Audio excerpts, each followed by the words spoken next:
În clipul de astăzi o să vorbim despre bani! Deși e un subiect cam incomod în perioada asta, mai ales după ce am văzut cum ne-a afectat pandemia, în special pe latura economică a românilor. Eu totuși susțin de fiecare dată că banii nu aduc fericirea. Totuși, ei sunt o parte pozitivă din viața noastră pentru că putem să investim în dezvoltare personală, în imaginea proprie, festivaluri, hobby-uri, dar fără să mai lungim, vreau să vă inspir cu 7 idei de a face bani, fie că este venit de bază sau că este un venit suplimentar față de cel pe care îl aveți. Aceste joburi se pot face de acasă, fie în timpul pandemiei, fie pe viitor după ce aceasta se termină. Eu sunt Omul Vitruvian, iar voi sunteți pregătiți să începem?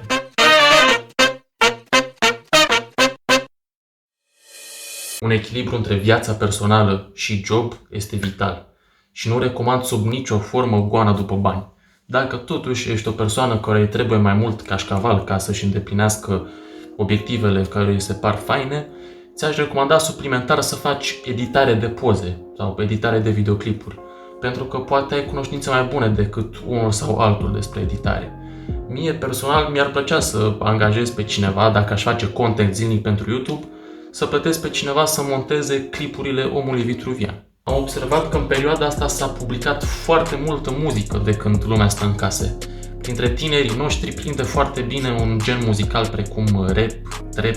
Așadar, dacă te pricepi să faci beat-uri, ai putea să le vinzi către cei care au nevoie și să faci un venit suplimentar. După ce va trece pandemia și va fi în sfârșit safe să ieșim, foarte multe evenimente vor fi în floare. Așadar, un venit serios se poate obține din foto, video sau muzică la evenimente private. Dacă te pricepi măcar la una dintre cele enumerate mai devreme, eu zic să te gândești serios la treaba asta. Vei zice, ok, da, mă pricep la una din ele, dar cum poate să mai ia omul respectiv la eveniment dacă nici măcar nu mă știi? Și aici pot da exemplu personal de pe vremea când prestam ca DJ.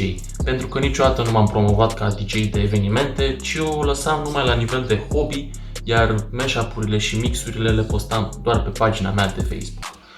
Prietenii mei, cei din liceu sau ceilalți prieteni de pe Facebook, îmi vedeau activitatea, iar atunci când le venea vremea de majorat, știau la cine să apeleze. Și a fost destul să am primul eveniment pentru că apoi zvonul s-a dus și la alte persoane. A treia idee de venit este să administrezi pagini pe rețele sociale. De exemplu, un DJ care nu-și vede capul de turnee și de stat în studio, te va plăti pe tine ca să-i administrezi pagina de Instagram, de exemplu. Iar scopul tău va fi să interacționezi cu fanii, să postezi poze relevante, astfel încât acei fani să aibă în cap numai pe DJ-ul respectiv și cum să ajungă cât mai repede la un concert de-a lui.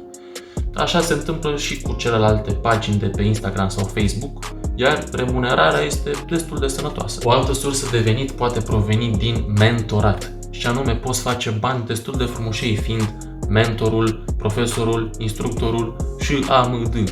De exemplu, dacă te pricepi foarte bine la o limbă străină, poți face meditații online sau la fel poți învăța pe alții să danseze sau poți să faci ateliere online de pictură sau să fii instructor de fitness online. Sunt sigur că ai un lucru la care consider că te pricepi foarte bine și mai sunt foarte sigur că sunt persoane care își doresc să facă lucrul pe care tu îl predai. Că tot am menționat mai devreme de pictură, dacă ești o persoană dezvoltată pe partea asta artistică, de ce nu faci niște picturi mișto și să le comercializezi? Eu aș cumpăra, de exemplu, un tablou înflorat pe care să-l trimit unei domnișoare pe care nu pot să o văd din cauza pandemiei. Sau am văzut că de ceva vreme prind foarte bine accesoriile handmade. Și chiar am o prietenă care face asta împreună cu mama ei din 2011, mi se pare, și spune că este destul de profitabil. Aici pun niște imagini. Bine, se pare că știe și să-și promoveze produsele. Dacă și vouă v-a plăcut, o să las link către ele în descriere. Suntem la 6-a idee de job și abia așteptam să ajungem aici pentru că este pe un trend ascendent la infinit asta, și anume să faci livrări. Pentru că din ce în ce mai multă lume cumpără acum online haine, mâncare, mobilă, încălțăminte și mai mult, așa vor face și după ce va trece pandemia. Mă uitam zilele trecute să-mi comand de mâncare de pe Foodpanda, iar costul transportului, care odinioară era 5-6 lei, devenise pe undeva pe la 13 lei. Deci, da, sunt o sursă destul de serioasă livrările de venit. Asta presupune într-adevăr să nu stai în casă și mai presupune și o investiție inițială într-o trotinetă electrică, bicicletă sau ce preferi tu. Dar sunt sigur că se va amortiza destul de repede acel venit și chiar și eu mă gândesc să fac treaba asta undeva începând din vară. Și am ajuns la ultima, dar cu siguranță nu cea din urmă idee de venit, și anume să monetizezi activitatea ta de pe un blog, de pe un podcast, de pe YouTube, pentru că această industrie este imensă. Pentru că toți oamenii pe care am amintit mai devreme, DJ-ul, mentorul, cel care face accesorii handmade, restaurante și mulți alții, vor plăti reclame care vor apărea pe site-ul tău, în podcastul tău sau chiar în clipul tău de YouTube. Reclame care ție îți vor genera bani. Acest tip de venit însă este unul relativ strategic pentru că nu se generează imediat precum ca la livrarea de mâncare, ci în timp după ce ți-ai construit o audiență fidelă care să-ți urmărească activitatea ta pe platforme. Eu încă nu fac bani din YouTube, momentan mă hrănesc cu feedback-ul de la voi. Și dacă am ajuns împreună la finalul clipului, de ce să nu vă abonați? Încerc pe cât de des pot să postez materiale originale, interesante, menite să-i facă pe cei care se uită să se simtă măcar un pic mai vitruvieni. Eu am fost Victor, ne vedem data viitoare.